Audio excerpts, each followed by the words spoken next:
Ito yung maganda mga kabisdak, no? Yan, mayroon tayong ginawang certificate holder. So tapos na po ito. Ito ay 100 piraso po yan. So mula dito hanggang diyan. Yan, 100 piraso po yan. Bilang na po yan mga kabisdak. So ang ginawa natin dito mga kabisdak, gumawa lang tayo ng cover at saka fly lip na may ribbon yan. So wala na po siyang stamping. Yun po ang nakagandahan kasi hindi na tayo mag-stamp ng logo o yung pangalan.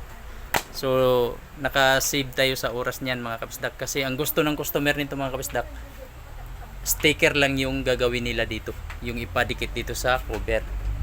Ito yung maganda, mas mabilis at saka hindi na tayo mapapagod sa pag-stamp kasi wala nga siyang stamp o yung sulat sa harapan. Alright mga kabisdak, good na po yan.